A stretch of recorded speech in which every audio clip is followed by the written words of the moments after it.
Hello, Houston. We're going to continue our journey through the discussion of language. You'll remember we got cut off a little bit early last time in terms of comprehension, so we're going to finish that first today. Going directly to the screen, we're going to show you where we are and that we're continuing toward the end of Lecture 16. And in that case, you'll remember that we had been talking about Noam Chomsky and the way in which his ideas really began to rattle previous discussions and understandings of language. And we had gotten to the point where we were going to look at sentence diagrams, what the benefits are to us and what some of the problems are that they point out to us when we start using them to analyze language.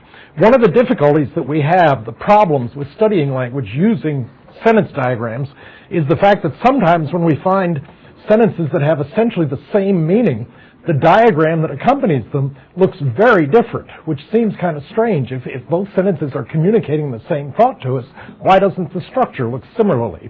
The example that I kind of rushed through at the end of the last hour involved this sentence. Number one is Randy eagerly swallowed the python. You can see the similarity between that sentence and this diagram. That is, that's the way in which we diagram this sentence. Okay? The sentence is divided into a noun phrase plus a verb phrase, and then each of the rules that we reviewed last time is applied consecutively to generate the overall Randy eagerly swallowed the python. Now, if we look at that, this sentence looks very similar to the one that we were just looking at.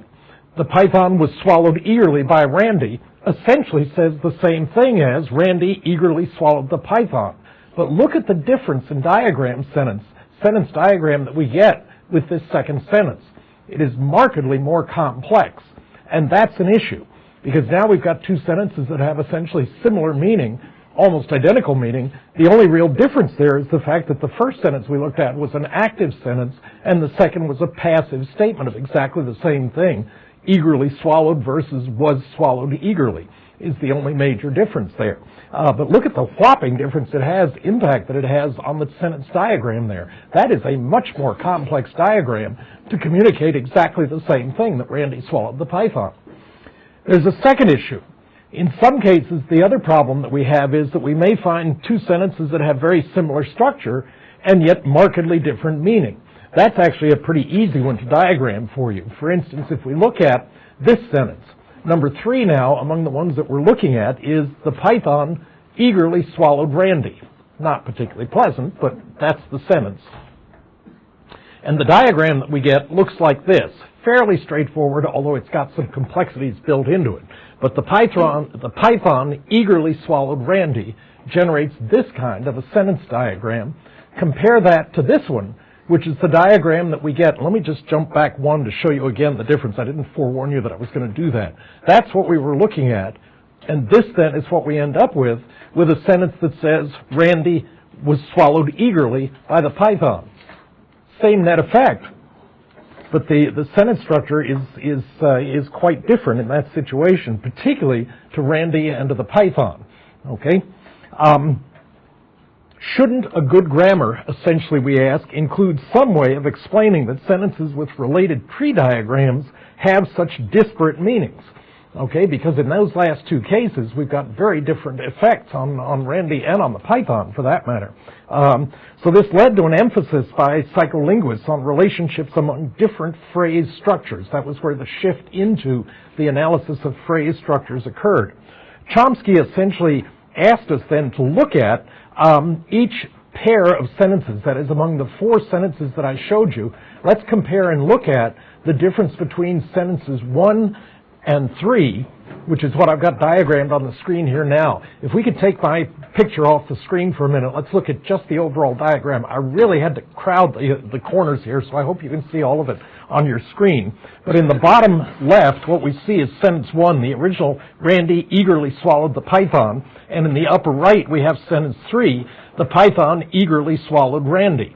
So the only difference there is who's swallowing whom. But look at the difference in sentence structure that we see there. We've got two different agents, one doing the swallowing, the other being swallowed. So we end up with very different perspectives, very different meanings there in terms of Randy as opposed to the python. And yet we also end up with markedly different kinds of sentence diagrams. You can also do it if you look at comparing sentences 2 and 4 in the group that I was just looking at. And there again, you'll see that the net effect of number 2, the python was swallowed eagerly by Randy, the python suffers, versus Randy was swallowed eagerly by the python. In this case, Randy suffers. Okay? But the only difference there in meaning is who is swallowing whom. And yet look at the tremendous difference in sentence complexity and diagramming that occurs in those situations. So in both cases, we've got a situation where the diagrams, when you compare them point for point, don't seem to adequately convey what is really involved in the progression of in the meaning of the two sentences. And so it was all of this that eventually led to an understanding of, or an attempt to study, a second type of grammar, and that is what's called transformational grammar, which tries to solve some of the problems that are inherent in the sentence diagramming as we were looking at it there. In this particular situation, we're going to define transformational grammar essentially as rules governing modifications of linguistic forms which preserve the original meaning. Okay? Rules governing modification of linguistic forms which preserve the original meaning. Okay? For instance, one sentence is the boy was loved by the girl, and the other is the girl loved the boy. Both of them say essentially the same thing. The meaning that is conveyed is essentially identical. Both are correct. Both convey the same meaning. Both have similar words, yet, as we've seen, each differs from the other in the underlying structure, which is what the sentence diagramming reveals for us. So there are relatively few rules for the creation of a basic declarative sentence. It really boils down to simply one, and that is basically sentence equals subject plus predicate. That gives us a declarative sentence. So our goal, finally, is to try and develop a simple set of transformation or rewrite or expansion rules that will allow us to retain the ability to identify the similarity of meaning of the different sentences that are being used. And we're going to say essentially, or Wasso in 1989 said essentially, transformations are rules that map tree structures onto other tree structures. So although we started with the tree structures, what we've now shifted to is looking at what are the rules of transform by which we take a simple declarative sentence and convert it to passive, to negative, to whatever we want to do. And in that case, what we're going to do then is to start with a sample of transform or rewrite rules for you and show you how we use them, how we operate with them. And in essence, in this case, we're going to start with the basic simple declarative sentence, you solved those problems. Notice how many different ways we can transform this and thus alter the rules not the rules, but the meaning conveyed by each of these sentences. So starting with that sample, we can transform it in a number of different ways. For instance, we can convert it into passive. All right? Those problems were solved by you. Very different sentence structure, but the meaning is essentially the same. It's just an active versus a passive voice in that situation. We can also negate the original sentence at the top of the screen and make it, you didn't solve those problems. A negation. In fact, we could even combine passive and negative to produce a passive negative sentence like, those problems weren't solved by you. And you can see what we're doing here is just taking the basic thought and then adding, in many cases, just time-related information or certain not counterfactual, but contrafactual information. You solved the problem, you didn't solve the problem. Following the same logic, there are some other things that we could do here. For instance, we could change it, the basic declarative sentence, you solved those problems, into a question, an interrogation. Did you solve those problems? Yet another one, we could turn it into a passive question, a passive interrogative. Did you, weren't those problems solved by you? In fact, we've got a passive negative interrogative. I meant to change the example there and forgot to. Were those problems solved by you? Would be a passive interrogative. The N apostrophe T should not be there in that example. Finally then, we can do an imperative. That is, it's essentially an exclamation of command. Solve those problems! Exclamation point. I need Victor Borge's verbal pronunciation skills here for punctuation. And finally then, an exclamation of surprise. How you solve those problems. Again, the exclamation point. Okay? All of those are examples then of transformational grammar. which basically allows us to take any of the pairs of sentences and show how they can be transformed from one into the other. And essentially what you're doing is just following a series of simple rules to transform from one kind of diagram into another kind of diagram sentence, where basically what's being transformed there is kind of the perspective that you're taking on the underlying problem, which has to do with you, a set of problems, and their solution, yay or nay. Which in turn then led ultimately to another major contribution that Chomsky made, and that had to do with structure, the underlying structure that we utilize internally when we're trying to generate sentences. And the two major contributions that he made here were, first of all, a widely misunderstood concept called deep structure. We're going to define deep structure essentially as a syntactic structure underlying sentences that links phrase structures through the application of various, here it is again, transformation rules. And that is essentially what deep structure is. Some people have tended to tie it only to the rules, but in essence what really is also involved is fundamental things like understanding. If I make a statement to you as instructor, to you as student, the question is, have I communicated effectively enough so that the meaning that I am trying to convey to you is in fact processed by you accurately, that is, in the correct form. We don't want to end up with ambiguous sentences when we're communicating with one another. Okay? And so in that case, what we're really doing, communication in this model is going to be essentially my deep structure talking to your deep structure. And if in fact they link, then we have communicated with each other. And we're going to see that in a variety of forms over the next several lectures, the issue related to communication. The other fact, the other element that Chomsky contributed here then is the idea of surface structure, which we define essentially as the various phrase structures, there it is again, that result from syntactic transformations. So essentially phrase structure grammar and transformational grammar are interrelated to each other, and really the package of two sets of rules is what ultimately allows you and I to communicate with each other in accord with this understanding of how language actually operates. So whereas surface structure describes the existing sentence, what I have actually said to you or what you have actually said to me, or maybe what you have written down, that would also be included as surface structure, many have misread Chomsky to mean intended meaning by deep structure. He was merely, I should say, trying to demonstrate that deep structure, that is applying transformational rules, will reveal the precise nature of the relationship between two surface structures. He's arguing essentially that the surface structure, whether it's the grammar that we write on our tablet or the sentences that we form in communicating with each other, those are the surface structure. But what he's arguing is that those are all created by the deep structure. And the deep structure is essentially a kind of a composite of the transformational grammar, the total rules of that, and the phrase structure grammar. To give you a differentiating example, when your wife or husband or boyfriend or girlfriend says with respect to a social invitation, you're considering going out Saturday night, if they offer up to you the question as follows, what would you infer if they said to you, are you sure you want to go? They are not really asking, so what are they telling you in asking a statement like that? Are you sure you want to go? Do they want to go? Definitely not. Or it may be that they are being very sensitive to your actual needs, but we all know that never happens. They're really looking out after themselves, right? But in essence, what we're dealing with there is one of the bases for communication. So there's somebody, if your mate, your best friend, looks at you about a party that's upcoming and says, are you sure you want to go? Or do you really want to go? What they're really telling you is they're not particularly wild about doing that. Some of us are more sensitive in picking up on that. Others are not. And may just blast back with, yeah, which totally misses the actual point of that communication, or may ignore it deliberately, which is another possibility.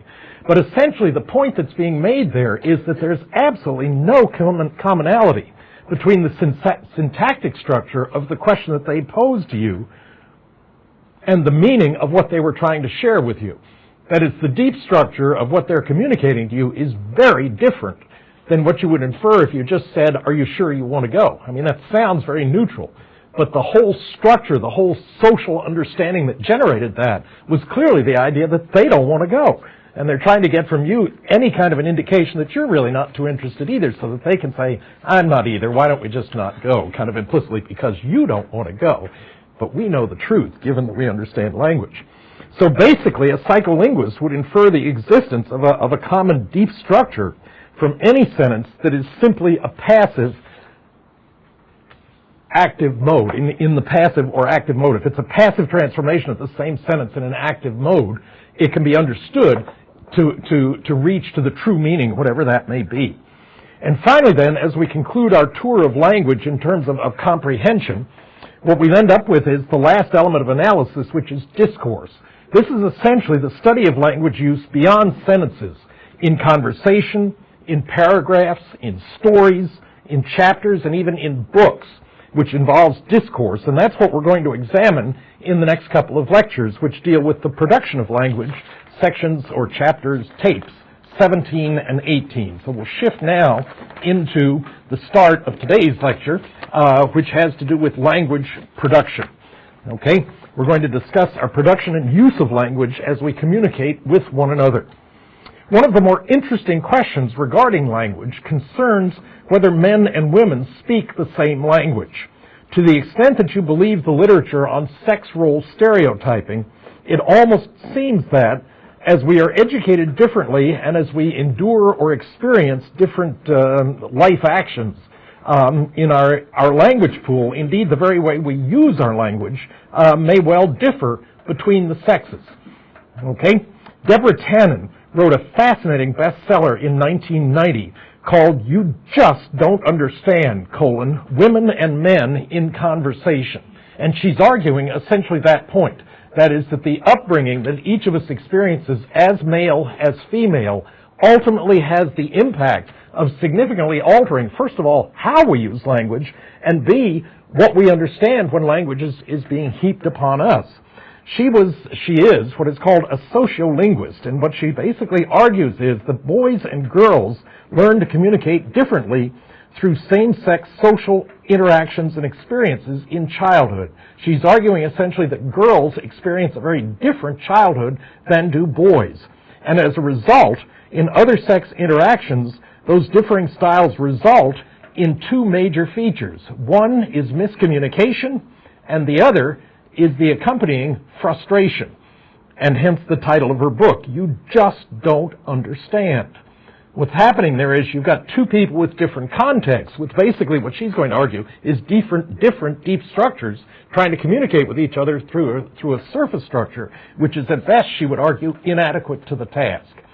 Okay? That's the point.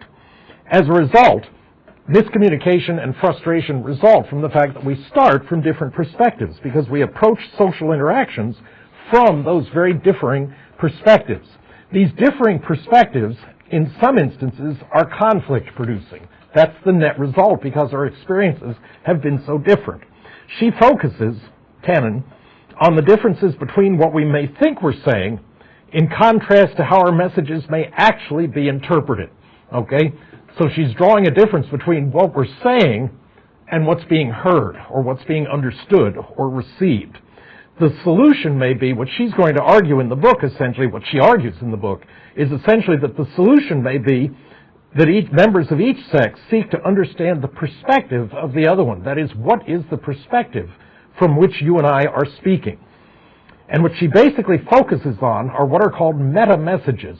Okay? We're going to try to understand the differing perspectives.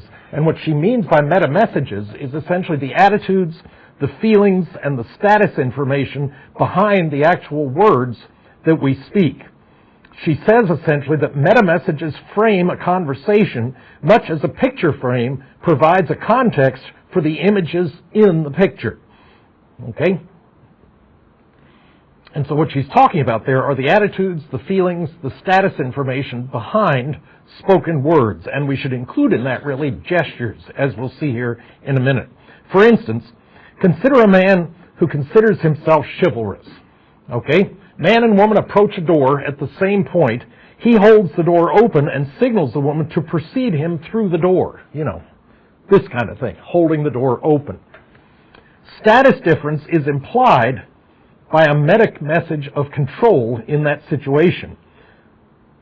Because basically the woman can proceed, not because it's her right, but because the male has given her permission to do so. So one way to open the door and simply say, by all means, is to make a power statement, as in, I control this situation, I am permitting you to go through the door. And starting about 30 or 40 years ago, the National Organization for Women began to protest that she basically has no say when she's essentially framed into that subordinate position. By grabbing the door handle and then stepping back, what he's essentially declared is, this is my doorway. By all means, you go through my doorway, a power position. And the males then get angry because the females then start accusing him of being chauvinistic. But what's really going on there is that she's reacting to the audacity of him in simply grabbing control of the situation. You want to see confusion.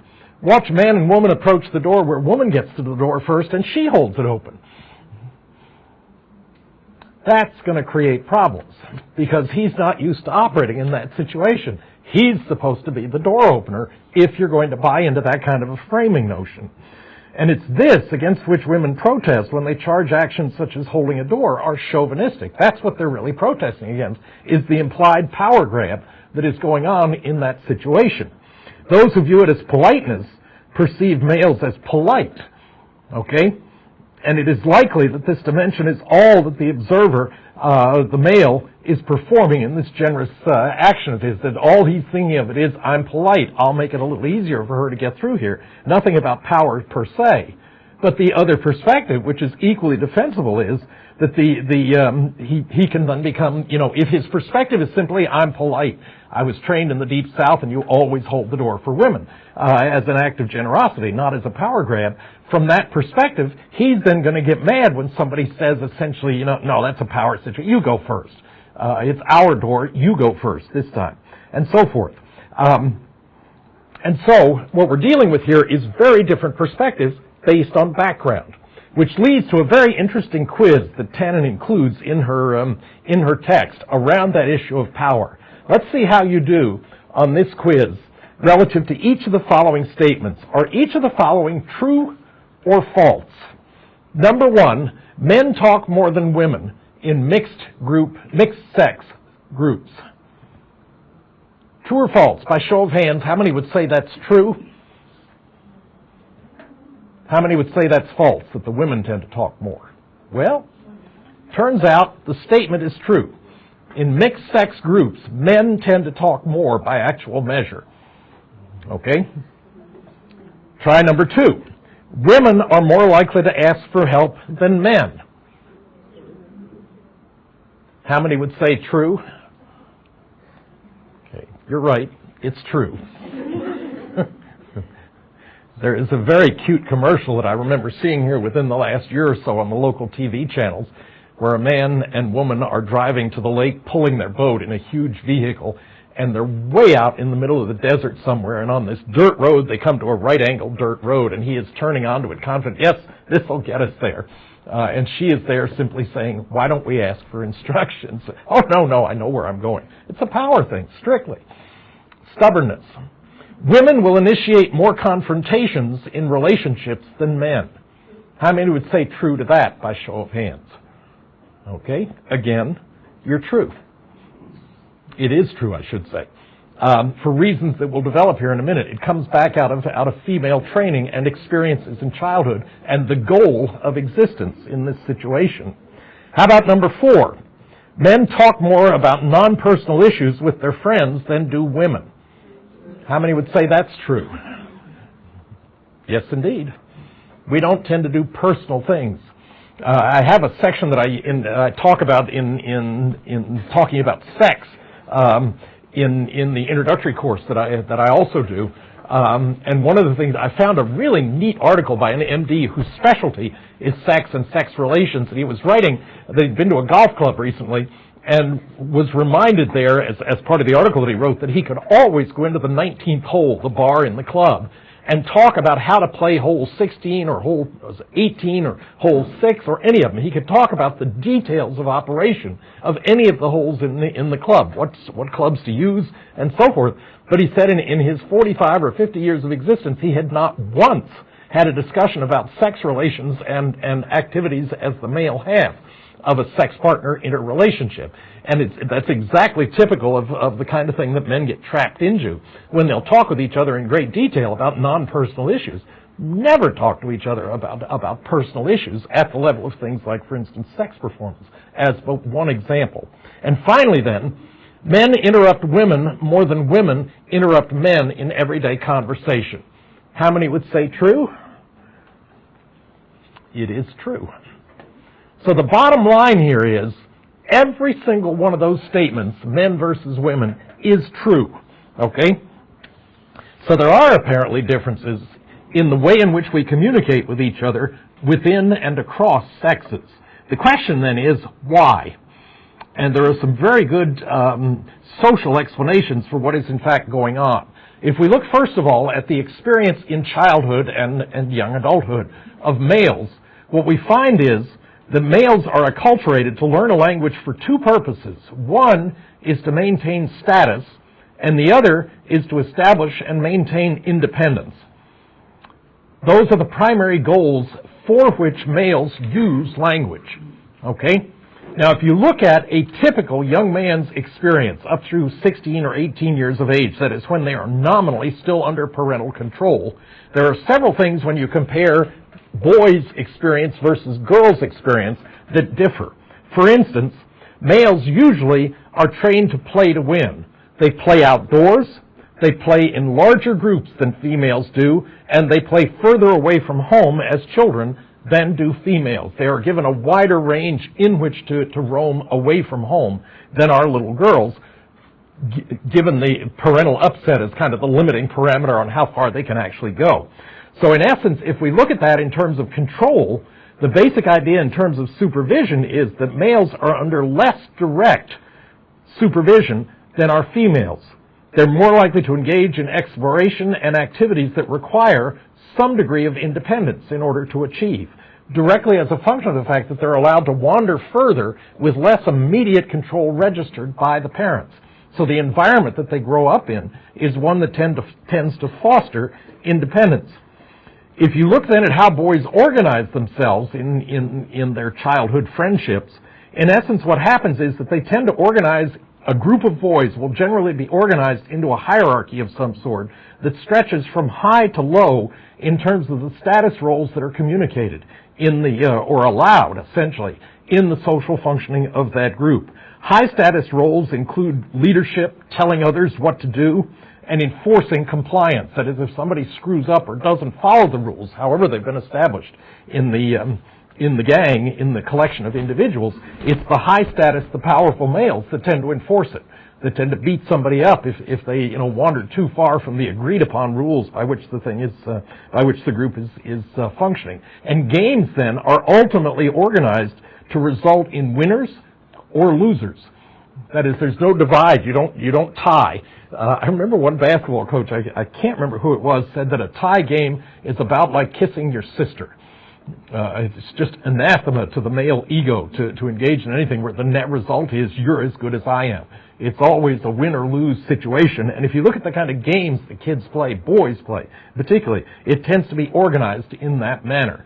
Dominance then is described and based on, the bid for dominance is based on things like who can interrupt and get away with it, who can get away with calling each other names, who can get away with boasting more effectively in a male group, and or who can refuse to cooperate with others, who can simply say, I don't want to. Okay? I'm the biggest kid in the game, and this is the way we're going to do it. If we don't do it this way, I'm going to mash your nose. That's enforcement and dominance and bid for power all wrapped up in one very pithy kind of statement. Contrast that with females. Essentially, women are looking more at usually playing or achieving two kinds of things out of childhood. One of the things that they tend to seek is connection, and the other is intimacy. Their primary goals in growing up, I shouldn't even say that, because some of this is really forced on them by the environment that they're allowed to create. And so in essence, two of the things that tend to result out of the acculturation in terms of language use for girls are essentially the idea of connecting with each other, and secondly, sharing intimacies. Okay? What they usually tend to do is play in small groups or in pairs. Okay, in contrast to males who are likely to get a bigger and bigger group together to do whatever is going to be done, females tend to cluster in smaller groups or pair with each other and play in that way. They often play indoors, for example, rather than outdoors. And in this case, females tend to gain high status, girls, through popularity, where the key to success is intimacy with their peers, being able to call up a friend and share all manner of details about life and liberty and the pursuit of happiness. But the emphasis there is on intimacy. And girls compete, yes, for sure, but name-calling is frowned upon. Boasting is frowned upon. So that in essence, the competition that is involved tends to involve essentially doing so without name-calling and without boasting, without bragging about dominance over someone else. So boasting really is quite frowned upon. And suggestions, it's interesting if you look at the way in which females express their desires, for instance. A male will tend to use verbs like want. Females will tend, in a typical all-girl situation, to use a verb more like wish. Not demands or orders, but rather wishes. I'd like, or it would be nice if, or I wish we could, and so forth. It's a less direct threat kind of way in which to make the kind of request that we all make in group situations. And in this case, then, dominance is achieved by verbal persuasion, not direct bids for power, as happens with boys. So that basically the idea is that you gain skill in communicating, but you achieve power by becoming the best negotiator, the best verbal interactor, the best persuader in a passive verbal kind of activity.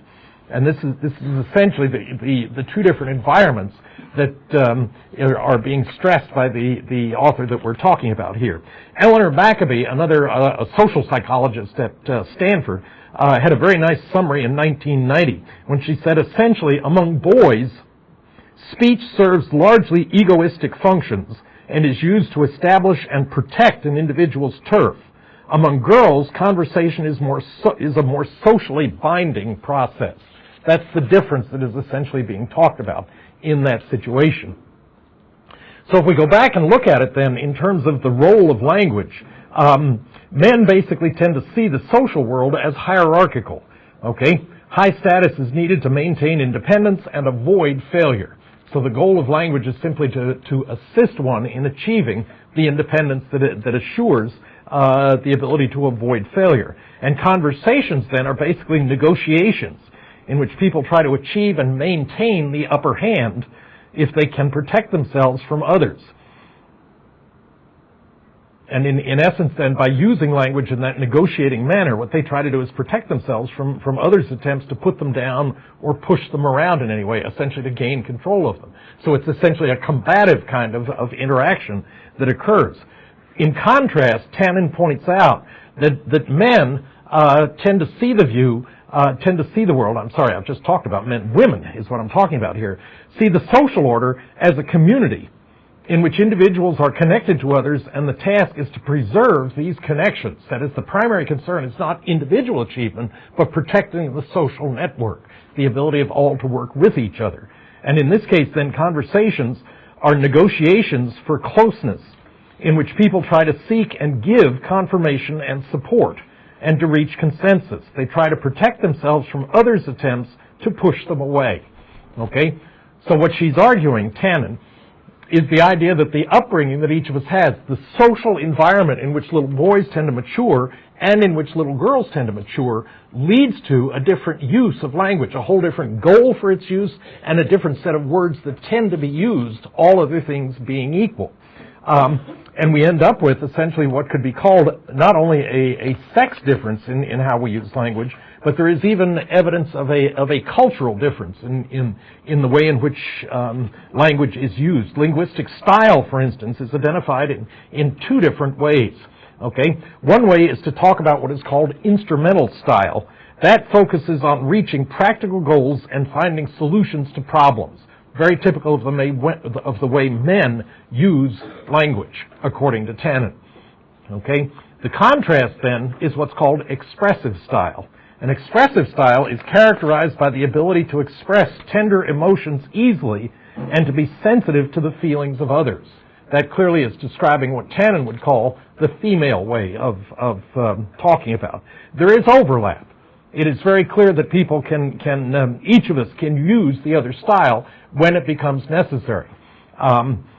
And so in essence, there is an overlap between the two. But what Tannen is basically suggesting is that all other things being equal, men tend to reach more toward the instrumental style, and women tend to reach more toward the expressive style. And each gets to be very good in their manner of handling the world using the particular style in which they tend to specialize or particularly concentrate. So in essence, men tend to use instrumental styles more. In conflict, what they tend to do is to stay calm, problem-oriented, and working toward compromise. The goal for males in such a negotiation is compromise. What can we do to try and reach something that minimally damages or maximally benefits each of us? What's the best win-win situation? And again, I'm talking about abstractions here. I can see some of you rolling your eyes to some of this. And yes, indeed, there are clearly exceptions, and that's part of what we'll be talking about here later on. But I'm just trying to set up the dynamic here in terms of where we come from and why those may be the basis for different kinds of experience. And so in essence then, when we use the expressive style, that is the what she is calling essentially the female approach. The male situation, in terms of the strategy that I was talking about, does lead to a certain kind of problem. And that is that once the calm the male tends to enter such discussions with disintegrates, what it tends to do is to change into what she describes as cold unresponsiveness. It becomes negative. It becomes essentially rigidity. This is the way it's going to be done, and it is going to be done that way because I said so. It is essentially an assertive position based on years and years of being involved in what are largely competitive relationships. Hence the problems that we tend to encounter, we meaning males in this case. The contrast then for women is that they are much better at nonverbal communication, a key element in the expressive style. It's not just what you're saying, but how you're saying it. Okay? They're better at listening. They're better at consoling the depressed. So all of those are advantages that women tend to have using the expressive style that they are most comfortable with or typically have been educated to utilize, have experienced the use of. The problem is, when it comes to male-female communication, there are several problems that result here. One is the fact that, first of all, women are much more likely to display strong negative emotions. That is, when they get into an argument, they are much more likely to experience or display the negative aspects of something, even though they may not be giving expression to it directly, but they display it non-verbally. Okay? A second problem is that what they tend to do with that negotiation strategy is to use psychologically coercive factors like guilt, verbal attack, or power plays. Verbally. Now I'm seeing some grins of acknowledgement among the women in the audience here. I went through a divorce several years ago, so I can lay this out for you from memory if you'd like to see it. Essentially, a third element that tends to show up, and these are problems. All of us have them, and it's just a matter of what they're going to be in terms of how the impact they have on others and the way in which they may impact what we're saying. But a third element is that women tend to, according to Tannen, to become a little bit hidebound, and the net result there is that what they tend to do is to reject attempts at reconciliation, which puts them really face to face with the male perspective. Because you remember what I was saying was that if you look at the male way of negotiating, it is that. It's an attempt to reach a least cost solution or a win-win is the ultimate goal for a male. But that requires give and take and negotiation. And if you're wrapped up in the emotions, that may not be capable of being achieved. And the final element then is that women do tend to send double messages as a problem. That is, this is one of the problems that interferes with the expressive style. In other words, they make a verbal statement they make a negative statement verbally while smiling. I really don't want to do that.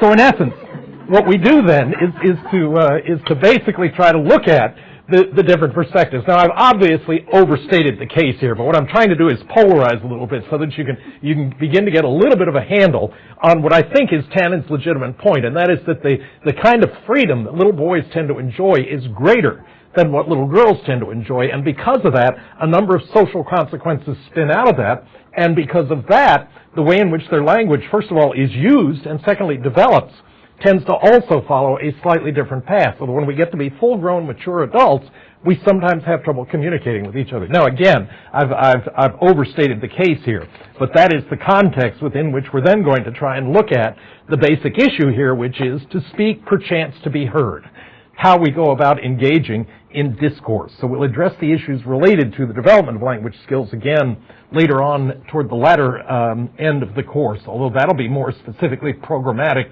with respect to the development of initial language when we get to it on the last couple of tapes in the course. But consider the variety of skills, as we've already talked about them, that go into a casual conversation or something like reading.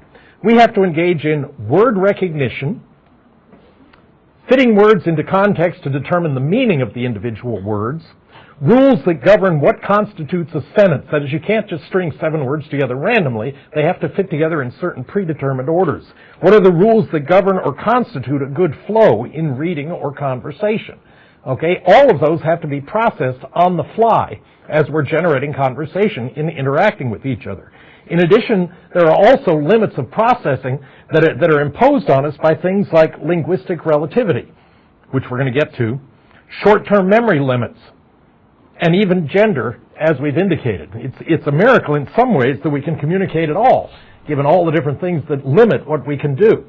We've already talked about the fact, for instance, that we don't tend to generate our sentences in such a way that all the verbs are stacked at the end.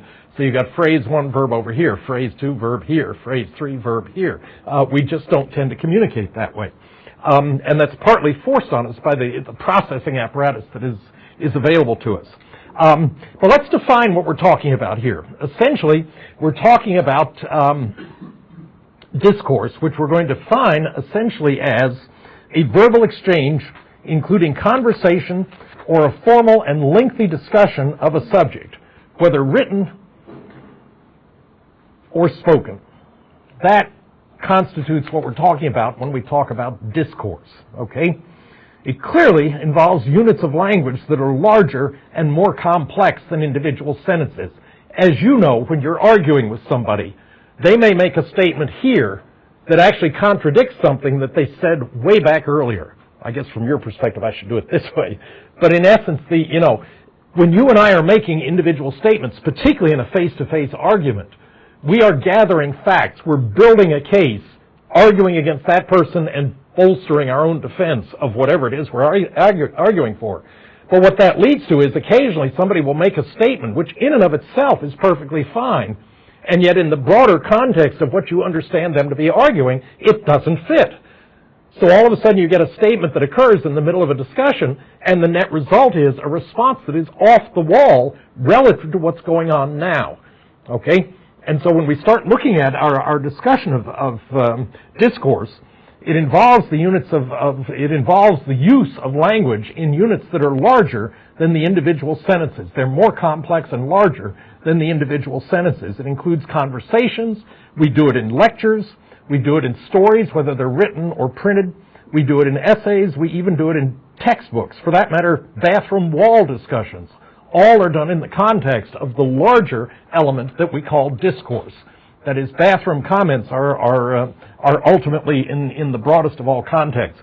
I'm blocking on the lady's name. There's a very funny comedian whose name will occur to me in a couple of minutes. I was watching or listening to Wait, Wait, Don't Tell Me on NPR the other day.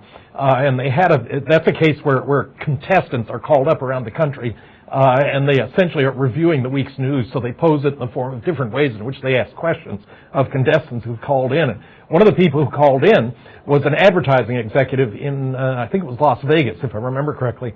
And she was not, as you listen to the conversation, particularly inclined to want to talk much detail about what she was doing. But I gather she was a copywriter for a radio or television station in Las Vegas.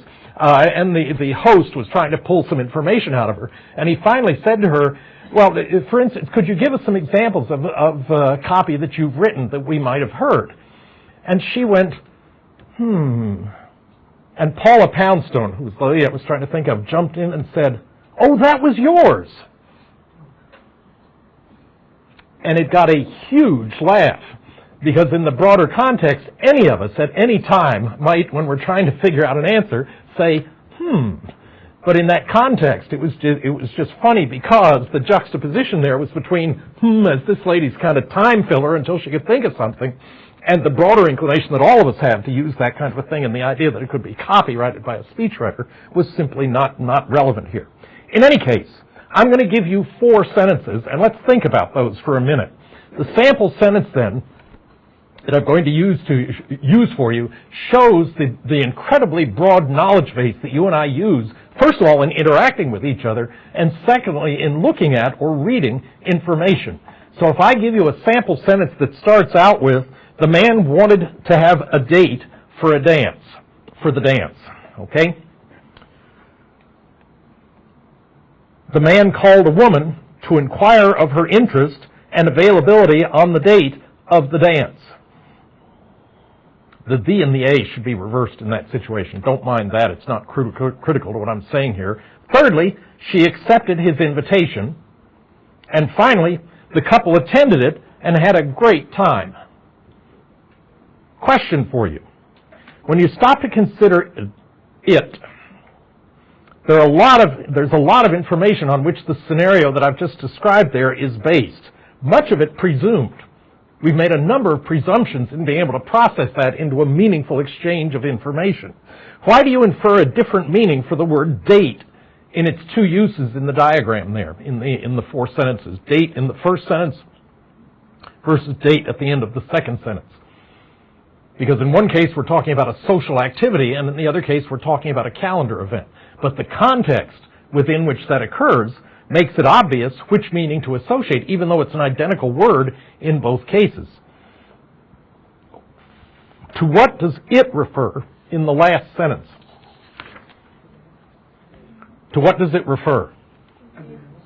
The dance. Yes, they went to it. Well, in that case, it's the dance, which has been the running subject through the entire series of sentences there. Which of the characters is she?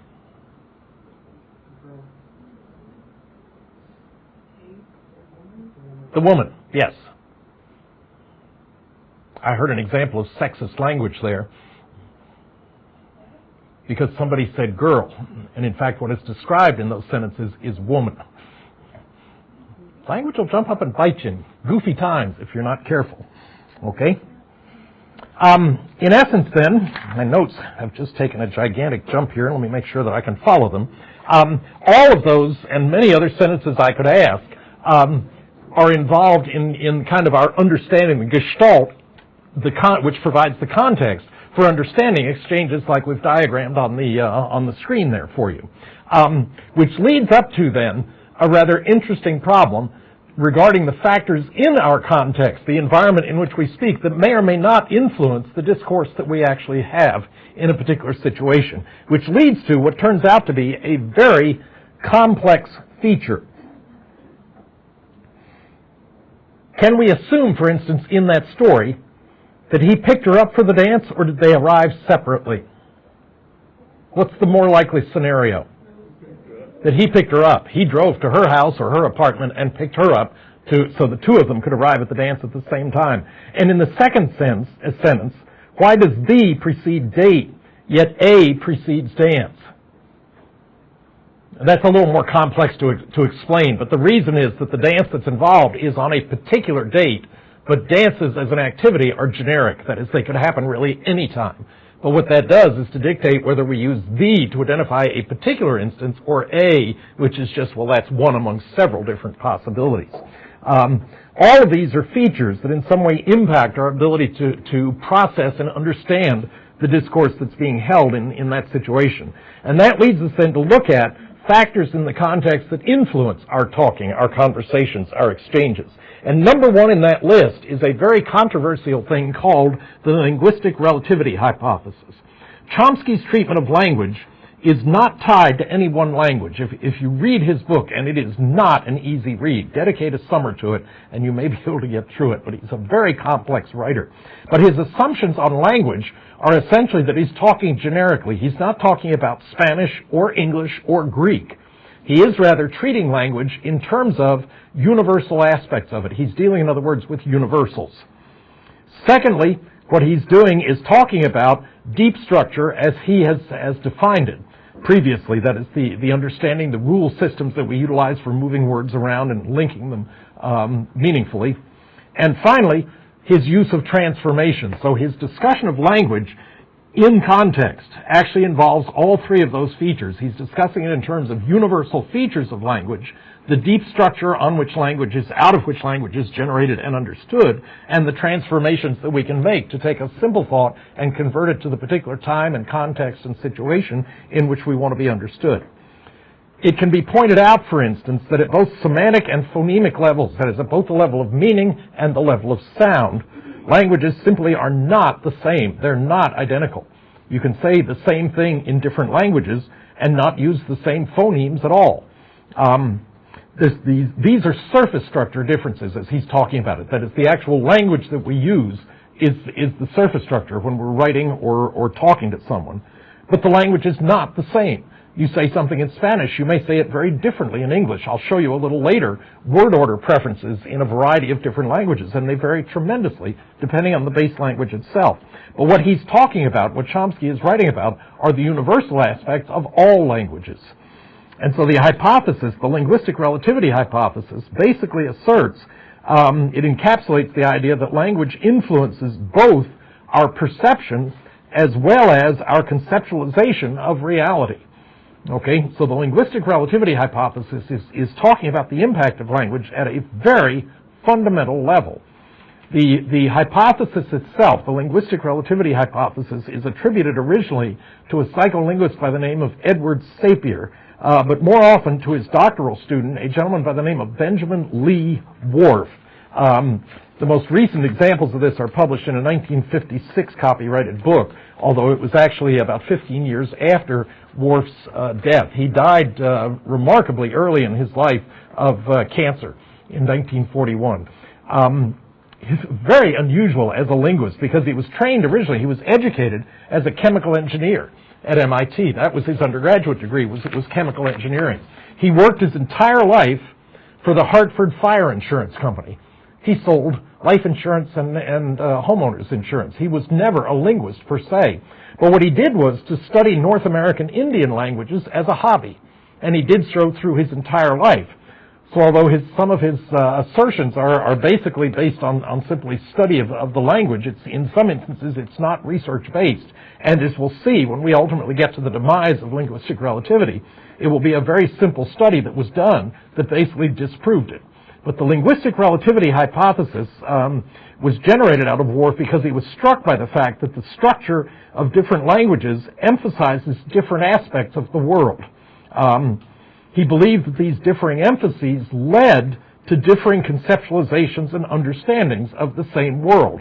So what the linguistic relativity hypothesis is basically arguing is that language drives thought. That is, that language precedes thought, thinking, and that in fact the language that you develop in the earlier period that we were talking about ultimately drives the way in which you perceive the world, the way in which you describe it, and the basis on which you interact with it. Cited there are things like the fact that Eskimos have very different words for snow, and I'll come back and talk about that later. There are a number of different examples that can be talked about. English has one word. Eskimos supposedly, allegedly have 25 or 30 or 35 different words to describe different types of snow.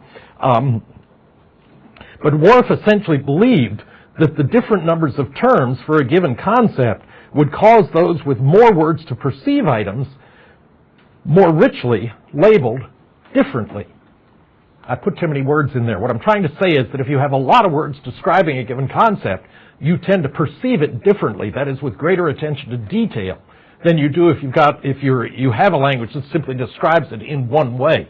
And so he's arguing, as I said, that language drives thought, that you perceive something differently when you have a lot of different words, any one of which may accurately describe the concept that you're talking about. J.R. Anderson, in a very good psycholinguistics book in 1990, basically argues that those that have that richer vocabulary would cause those whose language had only a single concept to perceive the whatever much more simplistically than those that have the richly languaged vocabulary to describe whatever concept we're talking about. Snow being a good example, but there are even comparisons about the number of words to identify camels, for instance, also entered into the argument. What is argued then, essentially, is that what the linguistic relativity hypothesis spells out for us by Worf is based on Worf's study of North American languages, and he concluded two things. First of all, that anything represented by a word is conceptualized differently by people to the extent that their language differs. So again, as I've already said, language is driving thought in this situation, and he's arguing then that as the language that we master differs, that in turn will alter the way in which we perceive a particular element, any aspect of our environment. And the second assertion of Worf, generated out of the linguistic relativity hypothesis, is that the nature of language itself is the cause of those different perceptions and conceptions. Perceptions and conceptions. Okay? Worf observed that specific translation from one language to another is impossible. In essence, what he's arguing is that it's impossible to make those kind of assertions. Okay? Nouns and verbs are not clearly distinguishable in some languages. Okay? Past, present, and future tense is ambiguous in some languages. And there's no distinction between gray and brown in some languages. Those are three major objections that he found, three bases, I should say, for the basis of his assertion that it is not basically possible to translate accurately or directly from one language to another. You essentially have to get into the psyche of the language, use that to pick whatever is the appropriate word, but it's really a matter of picking the particular language. I go to the opera here in Houston, and they now have, over the last 5 or 10 years, a translation that appears on a screen above the stage. So when Houston Grand Opera is performing, there's a 2-line scenario across the top that is capturing the essence of what's going on. And sometimes there will be this long aria of some sort, and it's summarized by "she laughed." And so in essence, it's clear that, you've listened to 200 words strung past you, and it's summarized simply by "she laughed." That's indicated by Worf's essential assertion that you can't translate directly from one language to another. There may be a lot of nuances that are reflected in the individual language. What this led to was that let me back up a little bit. Those assertions are based on Worf's appreciation of what's sometimes called the Sapir-Whorf hypothesis. It's a little unclear where it basically came from, although Worf did most of the work on it. But in essence, there is clear evidence that we all have common perceptual physiological apparatus. Whether you're an African American or an Englishman, a South American or an Egyptian, doesn't matter. The physiology underlying how your eyes operate is identical, suggesting that the underlying perception of the world itself is likely identical because the apparatus itself is identical. English does not make each of the distinctions in color that some languages make, and yet it makes more distinctions than other languages do. And the perception of color turns out to be one of the major ways in which arguments have been raised against the linguistic relativity hypothesis. So in essence, let's look at a couple of different studies of color names and show you what's been done here. The illustration that I'm gradually going to build on the screen here shows you how 3 different languages divide the color spectrum. English, of course, as we know, divides it into 6 or 7 basic colors, and it turns out perceptually there are 6 that are normally used, as I'll show you here in a minute. Another language that we're going to show you here is what's called Shona. Shona is a language which is spoken in Zimbabwe. Okay? And thirdly, then, we're going to use a language developed called Bassa, which is spoken in Liberia. And if you look at how each of these different languages divide the spectrum, they do so very differently and even at different points. So if we take English, you're pretty well familiar with this kind of a division. We start at the purple end and blend over to red. I can't do it in that order because Roy G. Biv, which we normally use, is backward. Let me see that would be. So in any case, purple, blue, green, yellow, orange, and red are not a problem for you and I. We know and can think or envision very good exemplars of that kind of particular activity. The only one I had a little difficulty with there was orange, because it turns out in PowerPoint that's not as bright an orange as we might be able to generate out of a rainbow.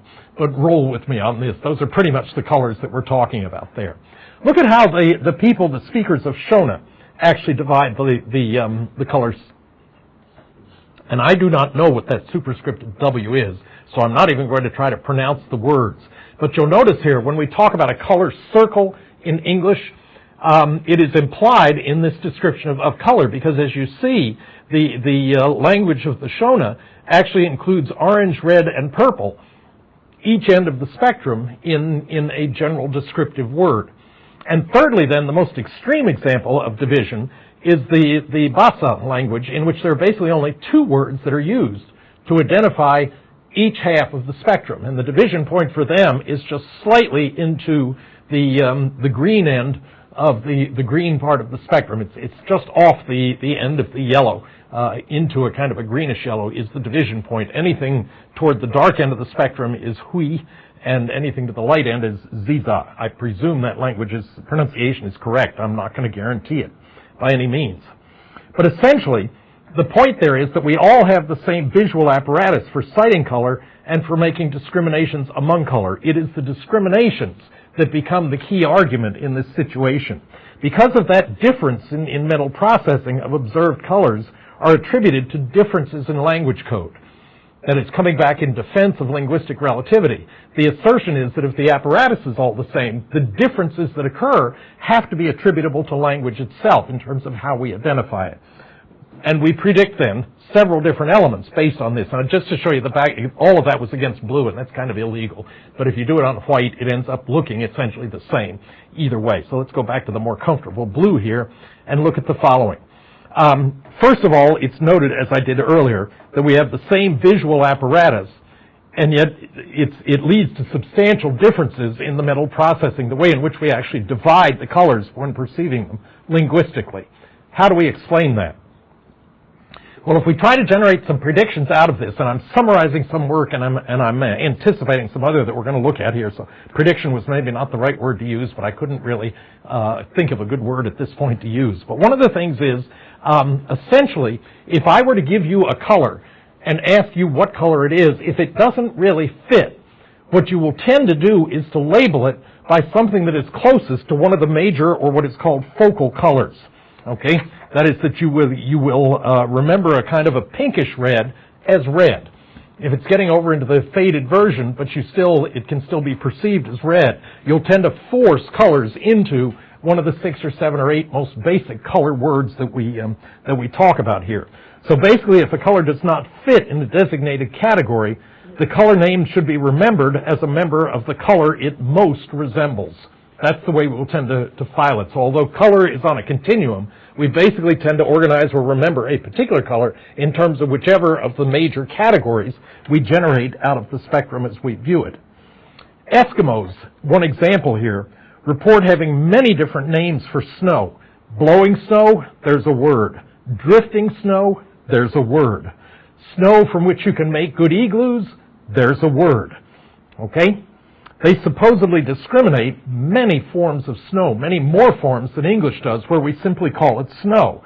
And our way of adding variety is then, as you know, to add adjectives. We talk about, as I just did, blowing snow, drifting snow, fluffy snow, wet snow, and so forth. I was subjected to all of it on a recent vacation.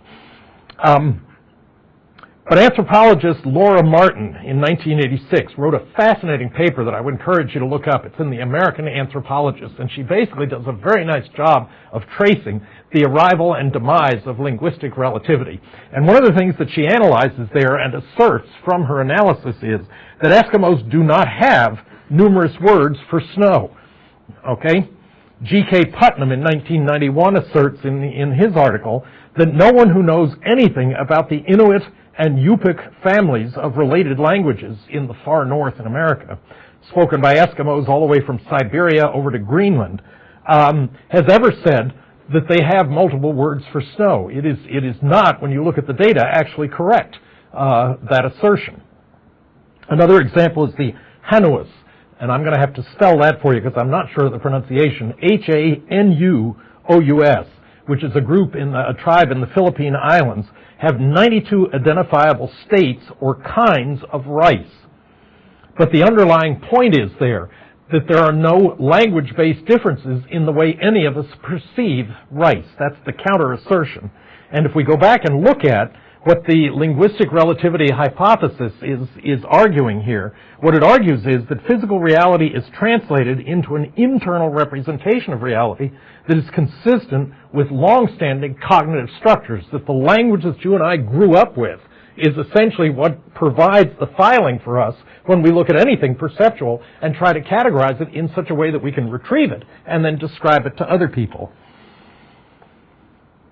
This has been studied in a rather interesting way because one of the factors that influences information structures in the brain is the specific language code developed by the speaker, assert the people engaged in and believing in linguistic relativity. The other strategists argue in contrast to the studies that I'm now going to look at here.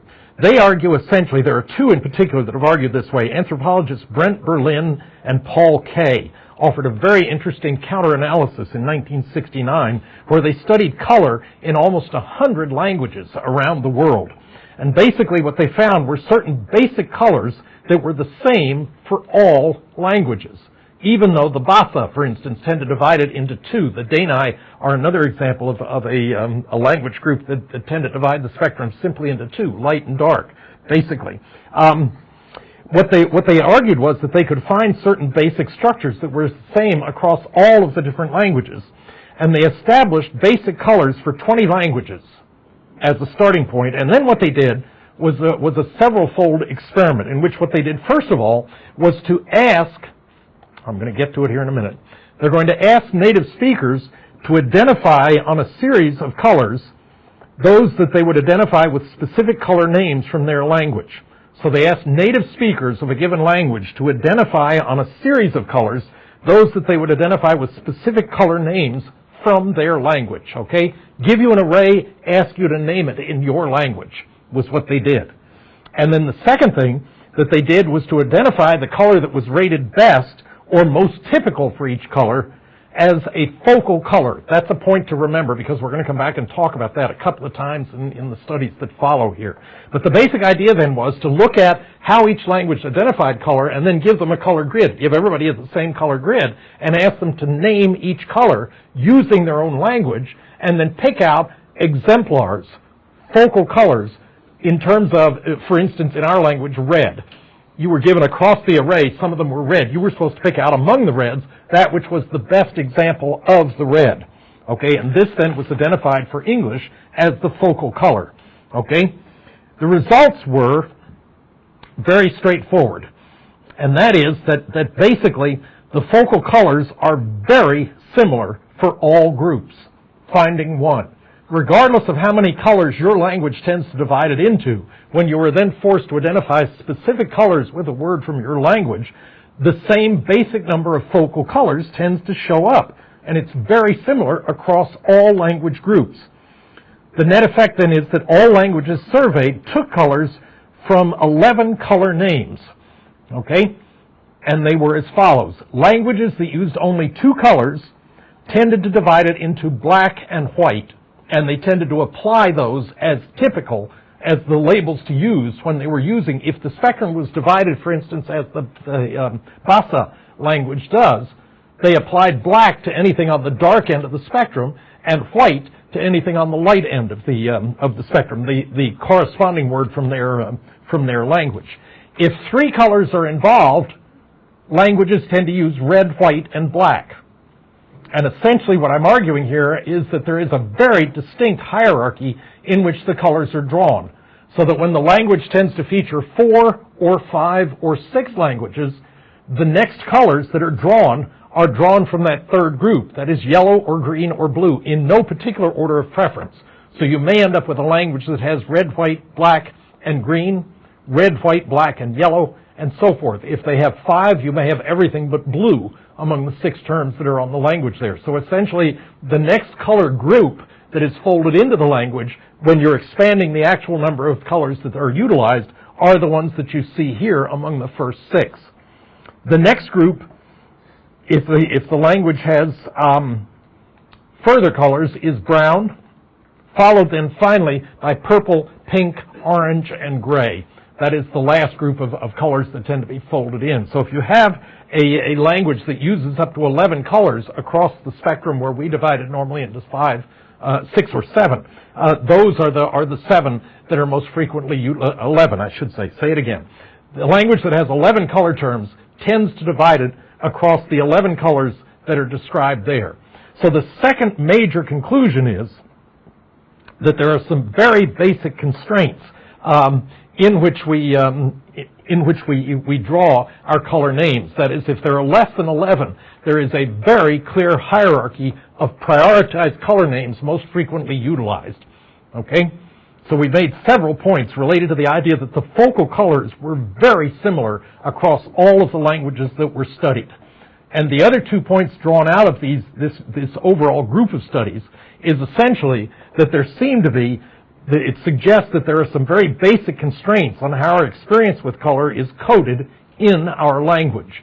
And the third finding then is that color names may be more a direct function of perceptual phenomena than determinants of that percept. In other words, we're arguing directly against linguistic relativity by this. One of the most important studies, and I'll jam this in here now and talk about it again next time, was a study that ultimately involved in 47, I believe, a man who was totally anesthetized with curare, so his muscles totally failed to function. He was still able to experience and describe the nature of the operation. I'll describe its operation next lecture.